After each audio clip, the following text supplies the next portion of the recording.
Kuflam and Aleph, Rabbi Lezer, the middle is the name of the chapter, and Tractate Shabbos is the 19th chapter.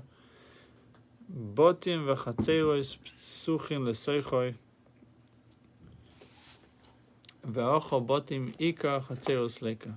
Houses and courtyards opening into the alley, and here there are houses, there are no courtyards. Hence, a mere signpost or crossbeam placed at the move's open end does not constitute a proper partition, so it is prohibited to carry more than 4 amas in the move.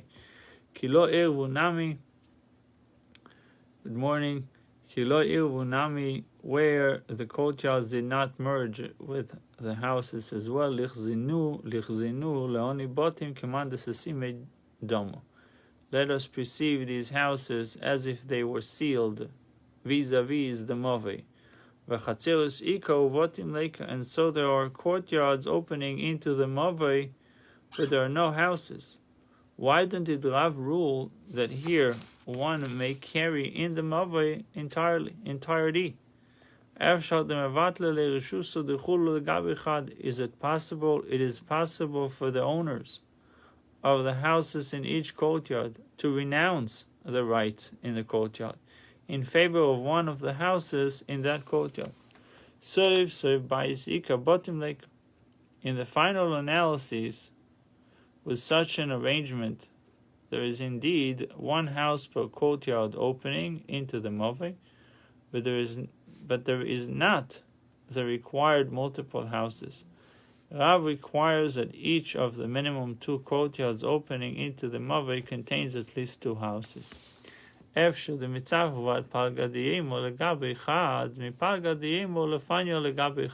possible that from Shabbos morning until midday, the owners of each house in each courtyard can renounce the rights in their courtyard in favor of one house, and from midday to the evening they renounce them in favor of one other house?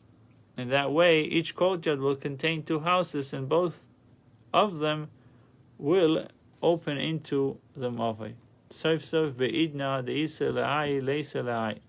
the final analysis, at the time this residence is the legal house of the courtyard, this other residence is not. Hence, at any given moment, the courtyard lacks the courtyard is lacking the requisite 2 houses. What caused the courtyards to be prohibited? Botim, the houses veleka, and here, where the Yeruve Chatzeros were not prepared, the houses are not a factor, and so Rav permits carrying in the move's entirety. Not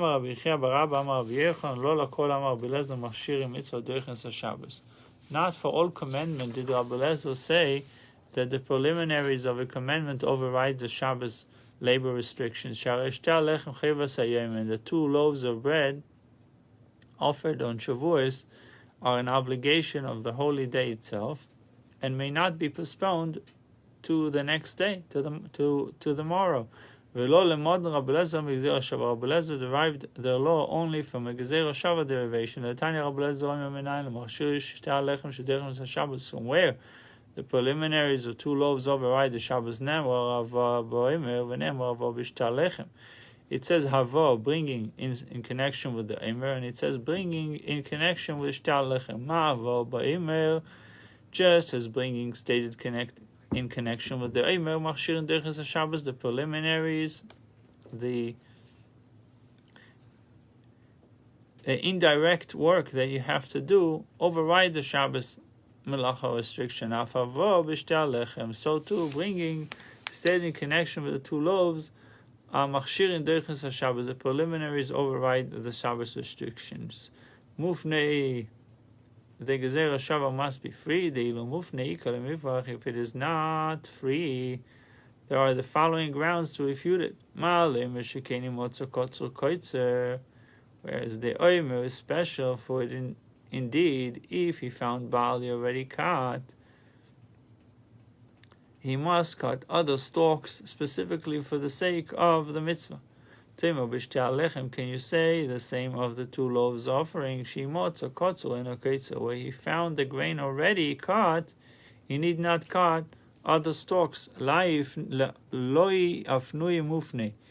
the biblical passage is redundant and completely free for this derivation.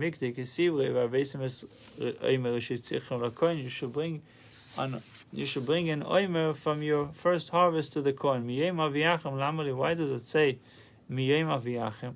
Seemingly it's from the day of your bringing, at the beginning of the 2 loaves. Pashmamin alafnuye, derived from the superfluous mention of bringing miyem aviyachem, that the second pasuk is free for interpretation. V'akti mufne mitzadechod, v'shaminan Rabbi Elazar d'Omer mufne mitzadechod lemedin u'meshivim. But still, Gezer Shava is free on only one side. It says in 24, although there is an extraneous mention of bringing with respect to the Eimer, the one mention of bringing in the 2 loaves passage, you shall bring 2 loaves of waving, is needed for itself. With regard to a Gezer Shava that is free on one side, we may derive laws from it, but we may also raise objections to refute it. Since in our case we may argue that the reaping the oimer grain is an actual mitzvah, while reaping the 2 loaves grain is not, we cannot derive via a Gezer Shava that the latter labor is likewise performed on Shabbos. The Gemara reflects the challenge and revives Rabbi Elazar's Gezer Shava. Taviu ribuyayu, you shall bring, is also extraneous, and is thus free for interpretation. Hence, the Gezer Shava is actually free on both sides and cannot be refuted. So that means you could cut the grain on Shabbos for the 2 loaves. Rabbi Yochanan stated above that in Rabbi Elazar's view, the preliminaries of not all mitzvahs may be performed on Shabbos. The Gemara therefore inquires, Lamaute Mai, what does Rabbi Yochanan come to exclude? Which preliminaries do not override the Shabbos restrictions? The Gemara considers and rejects the various possibilities. If you wish to say that Rabbi Yochanan comes to exclude the preliminaries of the mitzvah of lulav, can that be? V'atanya lulav v'chol machshir of Shabbos. The mitzvah of lulav and all its preliminaries override the Shabbos restrictions. These are the opinion of Rabbi Elazar. Rather, to exclude the preliminaries to the mitzvah of sukkah, v'atanya sukkah v'chol machshir of Shabbos. Sukkah and all its preliminaries override the Shabbos restrictions. Again, this is the words of Rabbi Elazar. What about to exclude the preliminaries to the mitzvah of matzah? Vatanya. Again, it says about matzah v'chol machshirah derech Shabbos. Matzah and all its preliminaries override the Shabbos. These are the words of Rabbi Elazar. Maybe shofar, to exclude the preliminaries of the mitzvah of shofar. V'atanya shofar v'chol machshir derech Shabbos. Rabbi Elazar holds that shofar and all its preliminaries override Shabbos. So shofar, matzah, sukkah, lulav, all these, they do reject the Shabbos. According to Rabbi Elazar, the Gemara finally identifies the preliminaries that are not performed on Shabbos. Tzitzis on one's garment and affixing mezuzah on a doorway. If one tied the fringes of his 4-corner garment or made a mezuzah for his doorway, is liable. My timer, because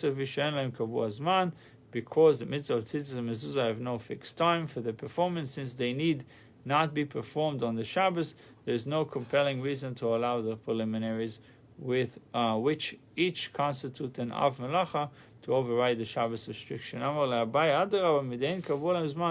the mitzvah of tzitzis and mezuzah have they don't have a fixed time. Every second, that's its zman, that's its mitzvah. Every moment it's mitzvah.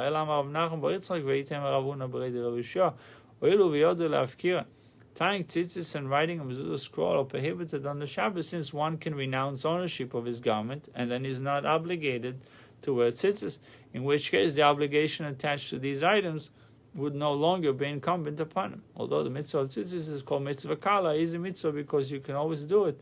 So obviously you don't want to run away from it. But halachically, if you renounce your tzitzis, meaning you don't own it anymore, you're not obligated to wear tzitzis.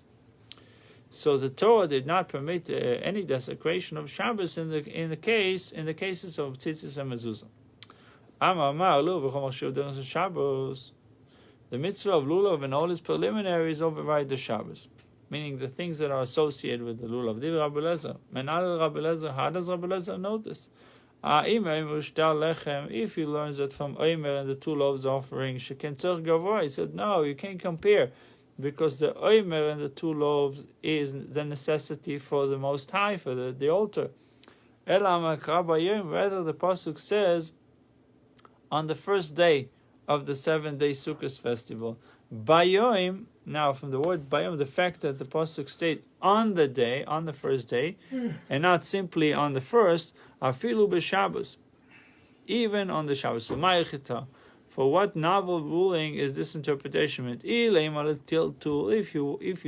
we say that it is meant for handling, to teach that handling the lulav is permitted even when the first day of Sukkot falls on Shabbos, and the muktzah prohibition does not prevent the mitzvah fulfillment, that cannot be. For is a pasuk needed to permit handling? Rather, the interpretation is meant for a ruling about lulav's preliminaries, to teach that they may be performed even when the first day of Sukkot falls on Shabbos. The Rabbanon and the rabbis who disagree with Rabbi Lezer and maintain that preliminaries to a mitzvah may not be performed on the Shabbos. Why do they do with the extraneous on the day? That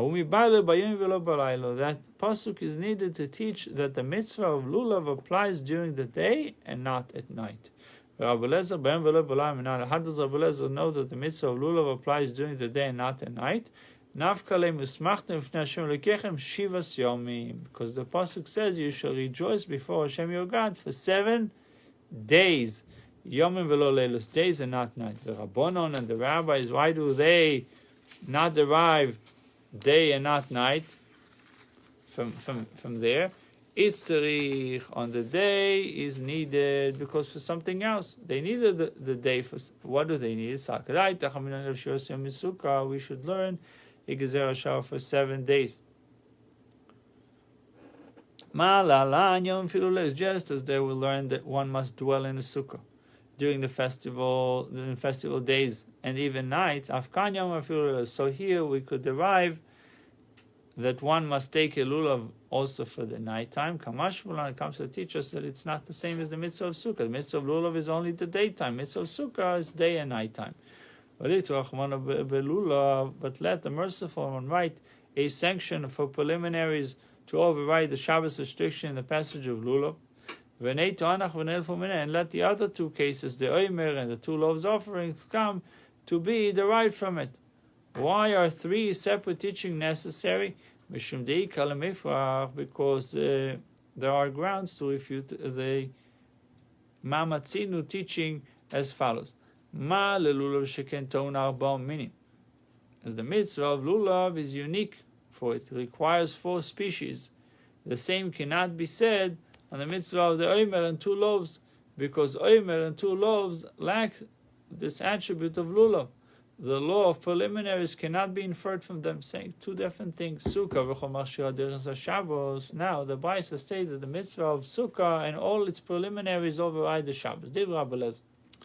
These are the words of Rabbi Lezer. How does Rabbi Lezer know this? If he learns that from the Omer and the 2 loaves of offering, that cannot be. Because Omer and 2 loaves are the need of the Most High, the necessity of the Most High, the Mizbeach.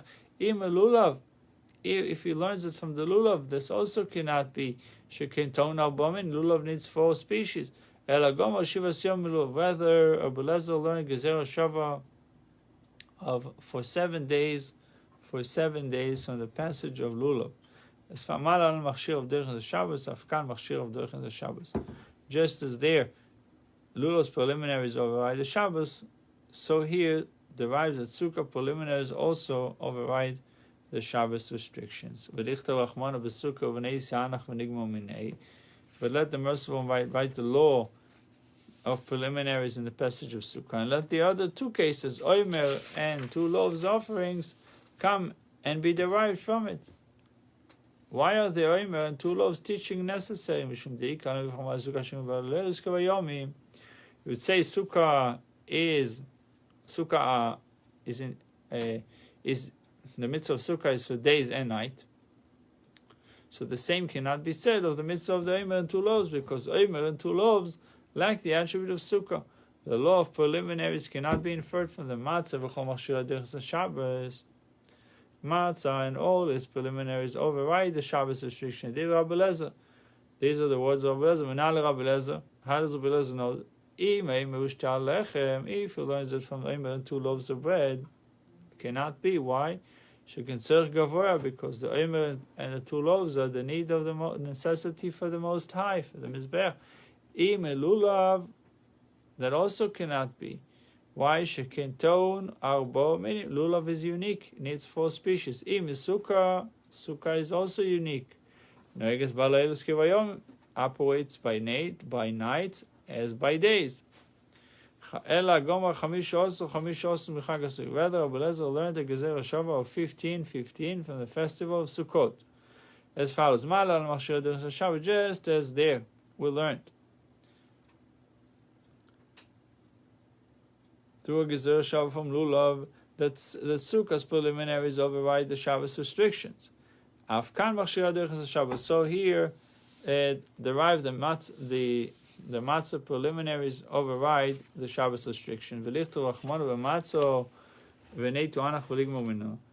the merciful write the law of preliminaries explicitly in the passage of matzah, and let all other cases come and learn it from matzah. The Gemara says, says matzah is different. Again, there's a uniqueness to matzah because it operates with respect to women and with respect to men. The same cannot be said about the mitzvahs of Sukkah and Lulav, because there's obligation only to men. Because those mitzvahs lack the attribute of matzah, the law of preliminaries cannot be inferred from them. Sheifa and all its preliminaries are Shabbos. How does Rabbi Lezer knows it? Again, it's the same logic. Is the need of the Most High, so it's not the same as Sheifa. Meaning. Lulav requires 4 species. Sukkah is unique. Sukkah operates by nights and by days. Even matzah is unique also. Benoshim Kranoshim operates with respect to women as with respect to men. Ela, so how does he learn about shofar? It should be a day of shofar sounding for you, which implies 131 before. Vayom afilu b'Shabbos shofar. Halachically, in the time of Beit Hamikdash, the shofar they used to blow the shofar also on Shabbos. You should sound the shofar on the day of Rosh Hashanah, whenever that may be, even on Shabbos. Ulamai, according to whom?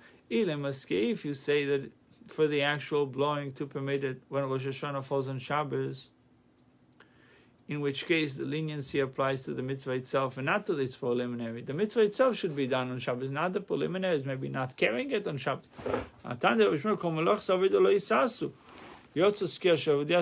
You should not do laborious work. And work has to do with labor, with toil. Excluding blowing a shofar and removal of bread. Since each is just a skill and is not considered creative work. Rather, we must say that the extraneous word day comes for the preliminaries to the mitzvah of shofar, to teach that they override the Shabbos restriction. And the rabbis who disagree with Rabbi Lezer and maintain that preliminaries to a mitzvah may not be performed on Shabbos. Why? What do they do with the extraneous word day? That word is needed to teach that the mitzvah of shofar applies during the day and not the night. How does Rabbi Lezer learn it? On the Day of Atonement, you shall sound the shofar throughout your land. And the laws of the various shofar sounding performed in the 7th month are derived from one another. Just as shofar sounding of Yovel is performed during the day and not at night, so on Rosh Hashanah we sound the shofar by day and not at night. So V'gom Madadi learns it from Yovel. But let the merciful write the law of preliminaries in the passage of shofar, and let all the other cases come and be derived from it through a mamatzinu exegesis. Why are separate teachings required for each mitzvah? The Gemara answers that mamatzinu teaching is not feasible in this instance. Is it possible, or it is impossible to derive the law of preliminaries from the shofar blowing of Rosh Hashanah? Why? Something unique about shofar. For indeed, blowing brings Israel's remembrances unto their Father in heaven for a good judgment. Further, it is impossible to derive this law from the shofar blowing of Yom Kippur. Once the members of each court have sounded a shofar, the Jewish slaves are released and may return to their homes. And the ancestral fields revert to the original owners.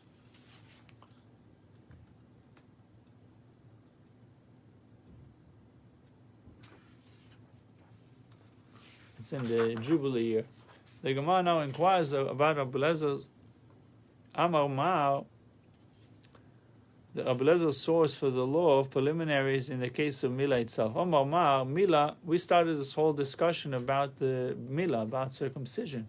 Right. That you're allowed to bring the knife, or even hammer the knife on Shabbos, make the knife. Right. Chop wood and fell wood and use it for making the knife, for the morning. Shabbos. Circumcision, all its preliminaries override the Shabbos. How does Rabbi Elazar know this? If he derived it from any one of all the cases mentioned above, for it is possible to refute each mamatzinu by ascribing a unique stringency to each instructive case. As we have said above, and furthermore, we can offer this new retort, malanach, whereas each of these other mitzvahs is unique. For